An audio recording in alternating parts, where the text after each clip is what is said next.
Assalamualaikum warahmatullahi wabarakatuh. Kali ini kita akan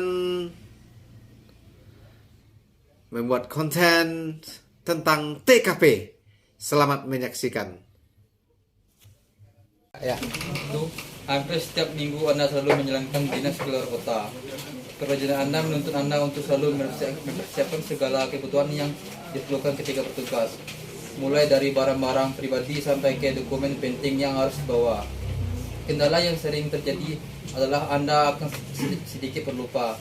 Terkadang barang bawaan Anda bisa tertinggal. Belum lagi risiko kerusakan selama perjalanan atau hilang. Sikap Anda? Apa jawabannya? Oke, kita bahas satu persatu. Kalau bagian A, karena ingat ya, kata kuncinya kita ini pelupa gitu. Jadi otomatis yang A itu menyiapkan jauh-jauh hari agar kita tidak lupa gitu ya. Kemudian yang B, selalu membawa dokumen cadangan di tempat yang berbeda. C, menyimpan dengan sistem online agar bisa diakses di mana saja. D, menyimpan dokumen di dalam hard disk. Yang E itu adalah tetap mempersiapkan seperti biasa yang Anda lakukan. Oke. Karena di sini itu adalah dokumen penting. Ingat, dokumen penting itu bisa dia berupa dokumen yang soft file atau bisa berupa hard file ya. Jadi kayak memang bentuk fisiknya. Nah, jadi kalau menyiapkan jauh-jauh hari agar tidak lupa, ini bisa masuk kategori jawaban dengan poin 4. Ya, 4 poin. Ada yang lebih tinggi dari itu, yaitu menyimpan dengan sistem online agar bisa diakses di mana saja. Kenapa yang C itu lebih unggul daripada yang A? Kita lihat, kalau menyiapkan jauh-jauh hari agar tidak lupa, sebenarnya nggak ada masalah.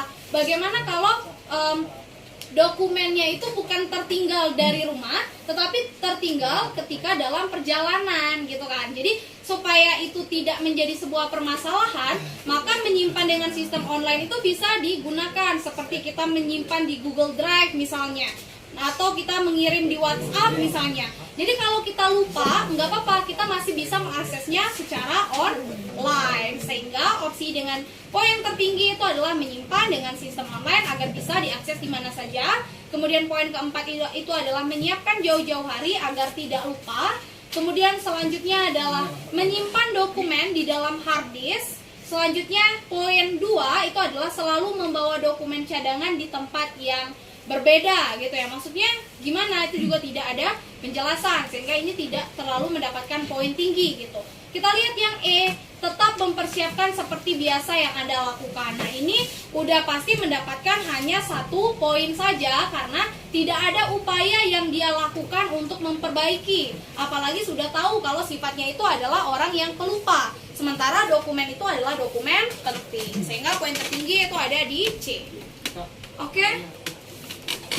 Misalnya kan gitu tuh, aku mau ke kantor, nah terus gitu tuh butuh dokumen penting tuh cap basah gitu. Nah kita tuh pelupa, jadi pas kita ke kantor tuh apa dokumen elektroniknya ada, dokumen basahnya lupa. Itu kayak gimana kak? Nah, kalau misalnya permasalahannya itu adalah seperti itu, nah pertama yang harus kita lakukan itu adalah kalau mempersiapkan jauh-jauh hari ya, itu berkaitan sama opsi A sama C ya yang ditanyakan oleh Rahmat.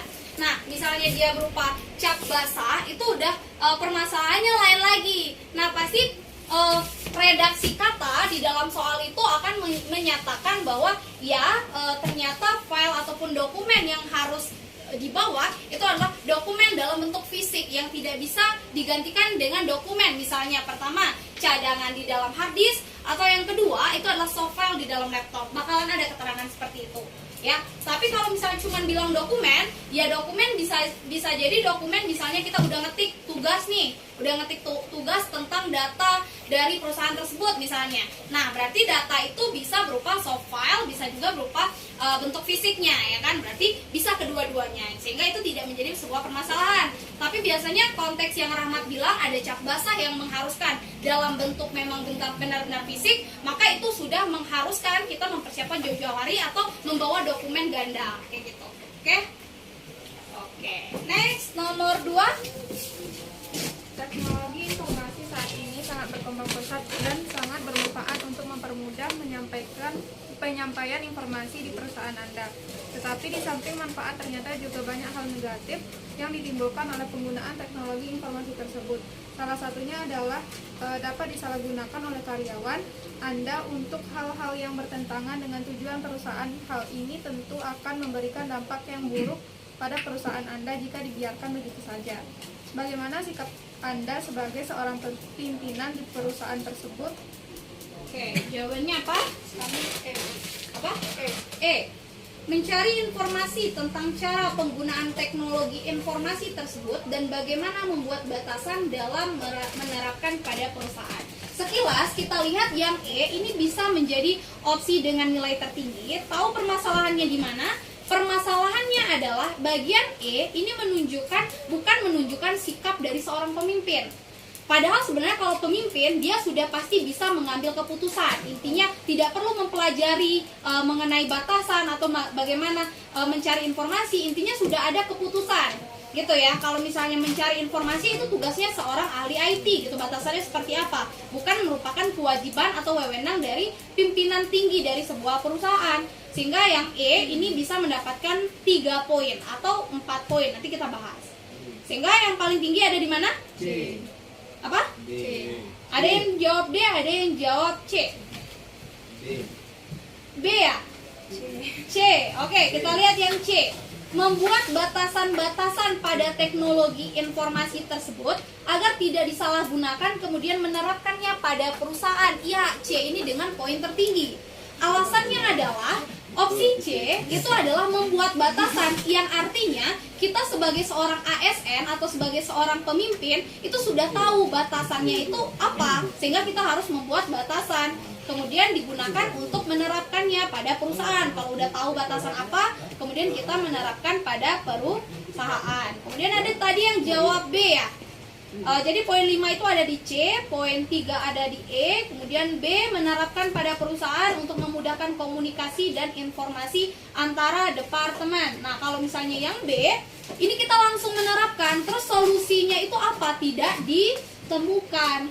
Memang kalau untuk soal tip itu opsi yang kita pilih, tipsnya itu adalah pilih yang mengutamakan penggunaan teknologi informasi. Tetapi kesalahannya yang B ini adalah dia tidak menyatakan bagaimana solusi kalau teknologi itu disalahgunakan. Tidak ada jawaban. Sehingga yang B hanya mendapatkan 2 poin.